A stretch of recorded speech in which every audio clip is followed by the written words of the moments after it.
48 years old, a credit score of 512, and a letter from the bank that used the word declined 4 times in 2 paragraphs. Joanna read that letter standing at the kitchen counter on a Wednesday morning before work. She read it twice. Then she folded it exactly in half, put it in the drawer under the microwave, where she kept takeout menus she never used, and she went to work. She did not cry. She had moved past crying about money a long time ago. There is a kind of exhaustion that lives on the other side of crying, a flat and functional exhaustion. And Joanna had been living there for years. 512. That number meant no apartment without a cosigner. It meant no car loan without a rate that would cost her double the car's value before she finished paying. It meant looking at the faces of loan officers who were perfectly polite and perfectly clear. You are a risk we have already calculated, and the calculation did not go in your favor. And here is the thing about that number that most people don't understand until they have lived inside it. It is not just a financial problem. It is a weight you carry everywhere. It is the thing you think about when someone mentions buying a house, when your daughter talks about needing a cosigner for her first apartment, when you are filling out any form that asks for information you have learned to be ashamed of. Joanna had been carrying that number for 9 years.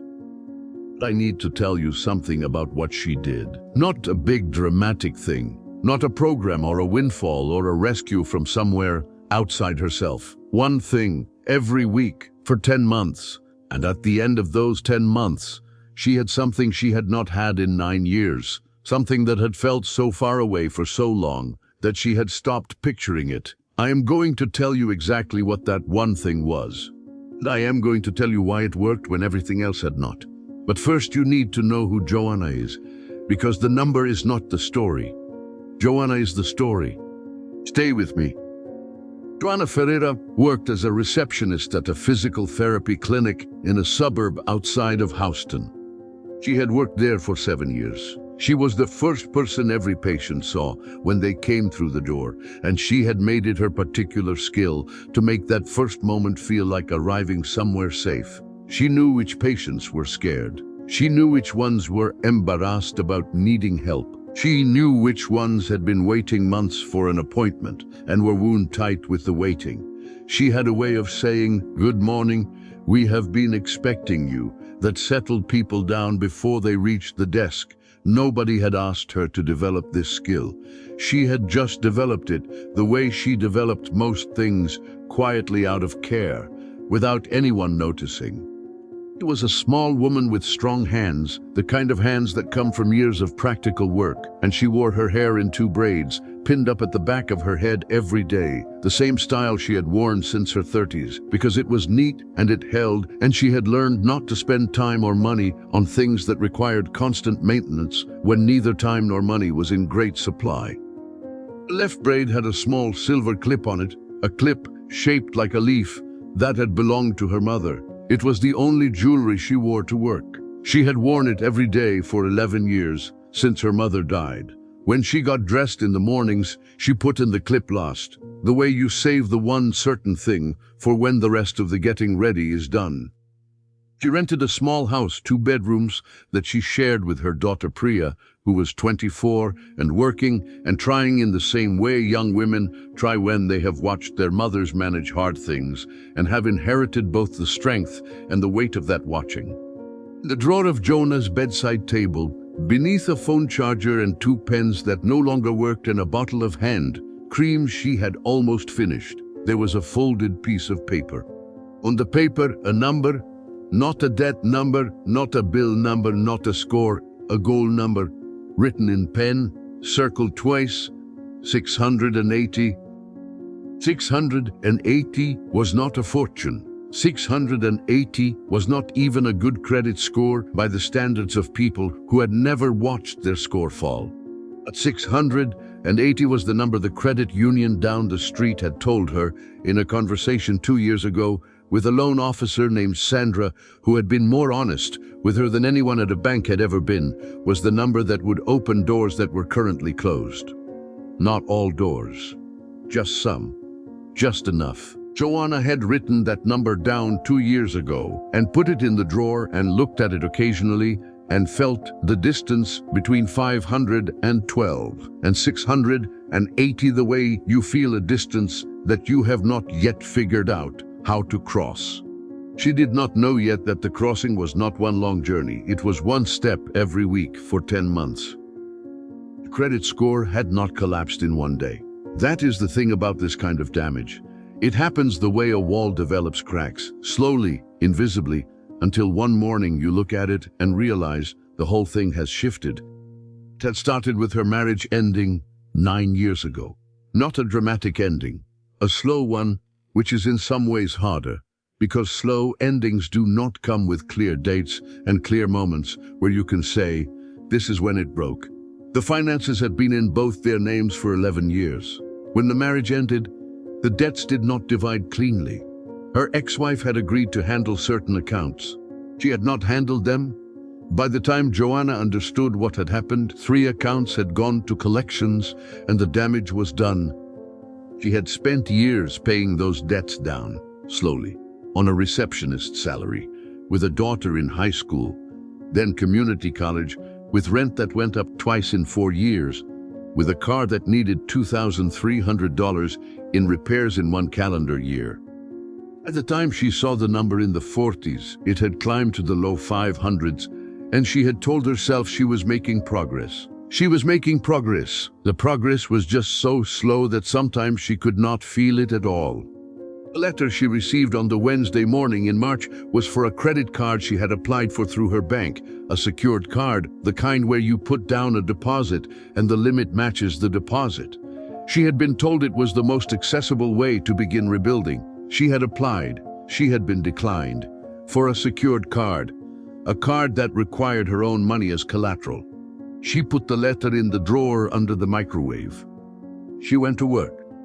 At the end of her shift, she stopped at the drugstore 2 blocks from the clinic. She was buying hand cream, the kind she always bought, $4.49, the kind that came in the green tube. She picked it up. She looked at the price. She put it back. She stood there for a moment in the hand cream aisle of a drugstore, 48 years old, and felt something she had not felt in a while. Not just the normal tiredness of managing, but a specific low shame. The kind that comes from standing in a store aisle putting back a $4.49 tube of hand cream because you are not sure if you should spend it. She bought it. She made herself buy it. She walked to her car and she sat in the parking lot and she took out the hand cream and she put some on her hands and she pressed her palms together and she sat with herself for a few minutes. Then she drove home. On the passenger seat, she had left a library book she had checked out 2 weeks ago and not yet read. It was about personal finance. She had checked it out meaning to read it, meaning to find some information she hadn't found yet, some piece she was missing. She picked it up at a red light and looked at the cover. Then she set it back down. She knew the information. That was not the problem. Joanna had read 4 books about credit in the past 9 years. She understood how it worked. Knowing how something works and being able to change it when you have a receptionist's salary and a daughter to support and a car that needs constant attention and a credit score that turns every solution into a new problem. Those are different things. What she needed was not more information. She did not know yet what she needed, but she was about to find out. It was a Friday afternoon in April, and Joanna was sitting on a bench outside the public library waiting for Priya, who had a meeting inside that was running late. Bench was in the small courtyard between the library entrance and the parking lot, and there were 2 other benches nearby, and on one of them sat a woman who was knitting. Not young, not fragile, maybe 72, 73, with the compact, self-contained quality of a person who has made peace with taking up exactly as much space as they need, and no more. She wore a navy cardigan and reading glasses pushed up on her forehead, and she was knitting something green and shapeless, in the way of projects that do not need to be finished quickly, just worked on. Joanna watched her for a little while without meaning to. There was something calming about the motion of the needles, steady, repetitive, certain. The woman looked up and said, without any embarrassment at being observed, "What are you waiting for?" Joanna said, "My daughter." The woman nodded. She looked back at her knitting for a moment. Then she said, "What else?" Joanna looked at her. The woman's eyes were still on the yarn. She said it the way people ask questions, when they already know the general shape of the answer and are just giving you permission to say it. Joanna said, "I don't know. Something to change." The woman was quiet. She made 3 stitches. She said, "Do you know how you knit a sweater?" Joanna did not answer because the question was clearly going somewhere. The woman held up the needles briefly. 1 stitch, then the next. You cannot think about the sweater. You think about the stitch you are on.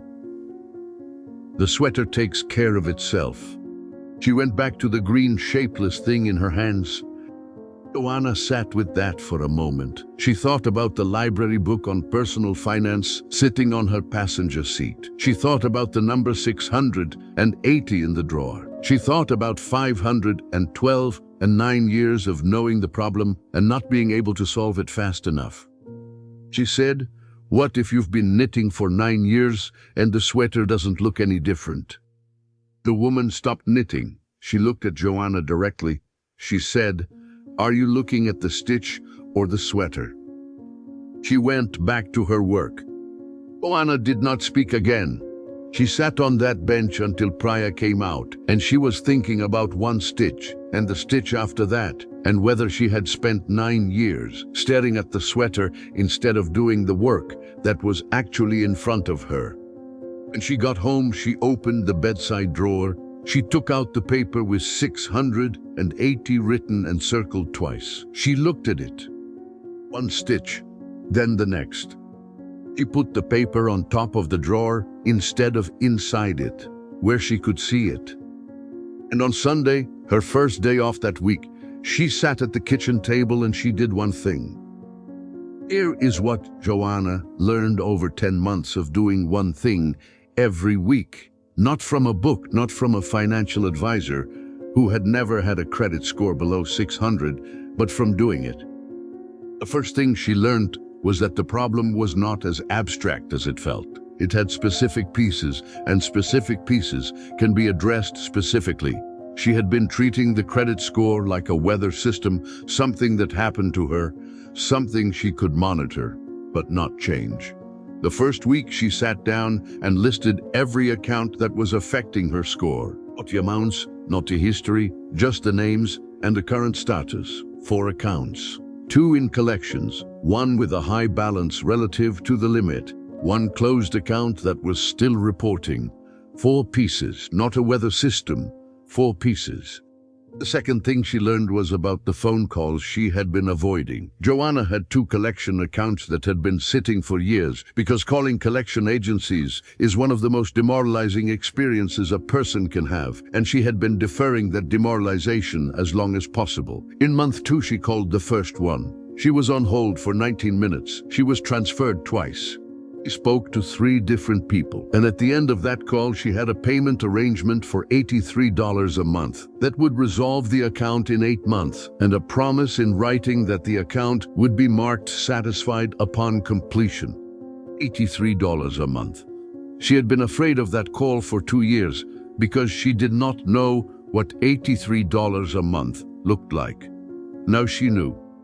The third thing, and this is where the first break from what she expected happened, was the secured card. In month 3, having made 2 payments on the first collection account and gotten the documentation in writing, she applied again. At a different institution, a credit union, not a bank, she was approved for a secured card with a deposit of $200 and a limit of $200. She had read that she needed to use the card for small purchases and pay the balance in full every month to rebuild payment history. She put her electric bill on the card. She paid it in full 2 weeks before the due date. She did this every month. She had expected this to feel significant. It did not feel significant. It felt like paying the electric bill, but she did it anyway, because she had learned by month 3 to stop waiting for the steps to feel like progress and just keep making them. The fourth thing she learned was about the high balance account, the credit card she had had for 11 years that was 81% utilized. She could not pay it down fast, but she could stop putting anything on it. She cut up the card. Not dramatically. She just cut it up over the kitchen trash one evening while dinner was warming on the stove. The account stayed open.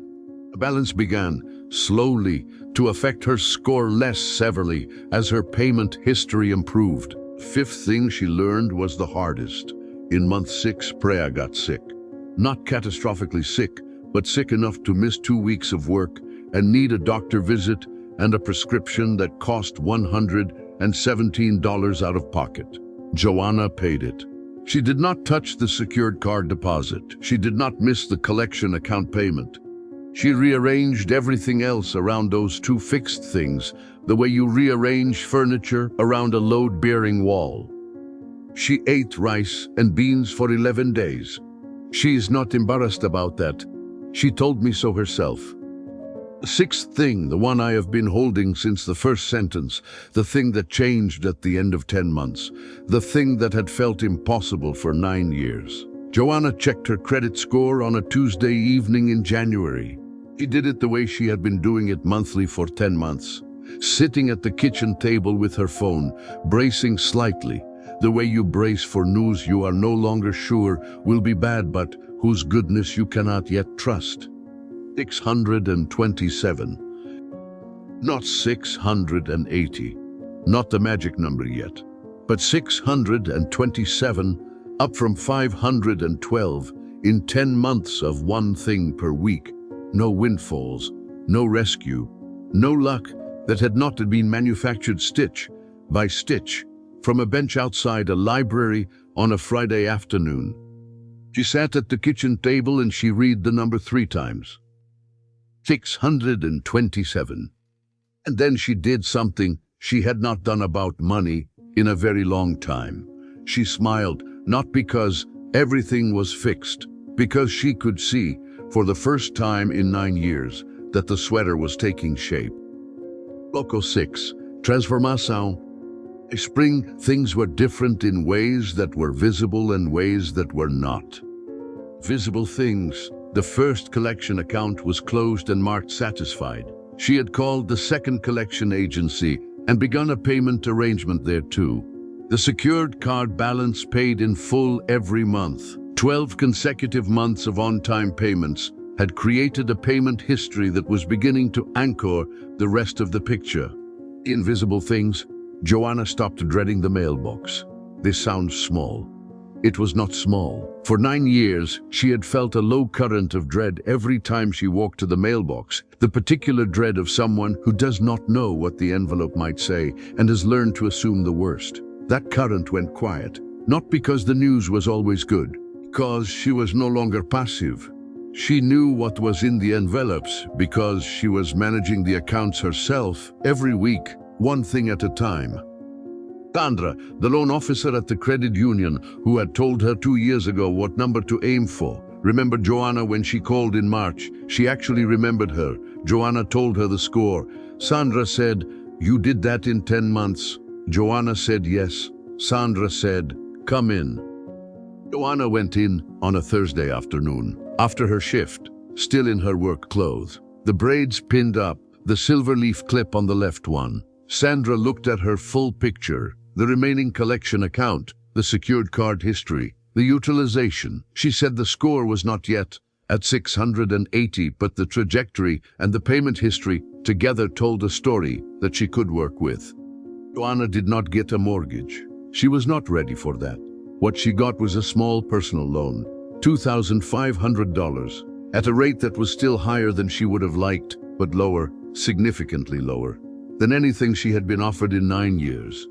She used it to pay off the remaining balance on the second collection account in full, which removed it from the active negative reporting 6 months ahead of schedule. She used the remainder to add to the secured card deposit, increasing her limit and lowering her utilization percentage in one move. Her daughter cried when she told her. Preya said, "Mama, you did that yourself." Joanna said, "I had help." She meant Sandra, she meant the library book, she meant the woman at the credit union. But she also knew, in the way you know things about yourself that are hard to say out loud, that the help had been available for 9 years. The difference was not the help. The difference was the stitches. Two co-workers at the clinic, when Joanna mentioned in passing that she had been working on her credit, said things that surprised her. One said, "I gave up on mine years ago. It's too complicated." The other said, "I wouldn't even know where to start." Joanna remembered standing in the hand cream aisle at the drugstore. She remembered thinking the same things. She said, gently, "Start with one account. Just one, this week. That is all." It was a Friday afternoon in June, and Joanna was back at the library. Not waiting for Priya this time, picking up a book she had reserved. Something for pleasure, a novel, because she had started reading for pleasure again, which is one of the small signs that a person has come back to themselves. She was walking through the courtyard when she saw a woman sitting on the same bench where she had sat 13 months ago. The woman was younger than Joanna, maybe 38, maybe 40, with the particular posture of someone trying to take up less space than they occupy, shoulders forward, eyes down. She had a folder on her lap, the kind with the elastic band, thick with papers. The kind of folder that means you have brought documentation to somewhere that required it and been told it was not enough. Joanna sat down on the bench across from her. She did not speak immediately. She let the quiet be what it was for a moment, the way the woman in the navy cardigan had let it be. Then she said, "Hard meeting." The woman looked up. She said, "The bank." She said it the way you say the name of a place that has disappointed you. So many times you have stopped being surprised and started being simply tired. Joanna nodded. She opened her bag. She took out the small folded piece of paper that she now kept in her bag instead of the bedside drawer. The paper with 680 circled twice, which now also had 627 written below it in a different pen, and 651 below that, and most recently, this past Tuesday, 668. She held it out. The woman took it and looked at it. Joanna said, "That is 13 months of one thing a week. No big moves, no shortcuts. One stitch at a time." The woman looked up from the paper. Joanna said, "Do you know how you rebuild credit?" The woman shook her head. Joanna said, "One stitch, then the next. You cannot think about the whole sweater. You think about the stitch you are on. The sweater takes care of itself." She said it simply, the way it had been said to her. Fate and Zalislo to Saintosunda Zaintwetus go for 000. Joanna said, "You pull out every account you have. You write down the names, just the names, not the amounts, just the names and whether they are in collections or open or closed. That is week one. That is all week one asks of you." Woman's folder was on her lap, still held closed with the elastic band. She looked at it differently now, not as the document of her failure, as the starting point for the list. She said, "That's it, just the names." Joanna said, "Just the names. This week. Next week you pick one and you call them." She stood up. She had a library book to collect. She thought, as she walked through the door, about the woman in the navy cardigan knitting something green and shapeless that would eventually be a sweater, if she kept going, stitch by stitch, without staring at what it was not yet. She thought about the paper in her bag, 668. 12 points from the number she had circled twice and kept in a drawer and looked at and felt the distance of for 2 years. 12 points. One stitch, then the next. I want you to think about Joanna at the kitchen counter on a Wednesday morning, reading a letter that used the word declined 4 times. I want you to think about her folding that letter in half and putting it in the drawer under the microwave, not because she was giving up, but because she had to get to work, and getting to work is what she did, every day, even on the days when the letter was in the drawer, and the number in the drawer was still too far away to see clearly. And I want to ask you one question. What is in your drawer? Not the letter with the bad news, not the bill you have been avoiding. What is the number you wrote down, the thing you are working toward, the distance between where you are right now and where you need to get to that you have been staring at instead of measuring in stitches? Because here is what I know from Joanna's story. The sweater gets made one stitch at a time, not one heroic act, not one big decision, one thing this week. That is all this week asks of you. Come down to the comments right now and write day 1. And then tell me one thing you are going to do this week, just for yourself, just one stitch toward whatever you are building. I want to read every single one. I mean that. Every single one. And if you know a woman who is carrying a number she is ashamed of, a woman who has been staring at the distance so long she has forgotten that the path is made by walking, please share this with her today. Right now, before you close this, not later. She needs to hear about Joanna. She needs to know it can be done in stitches. You stayed until the end. That is not nothing. That is a stitch. I will see you here next time.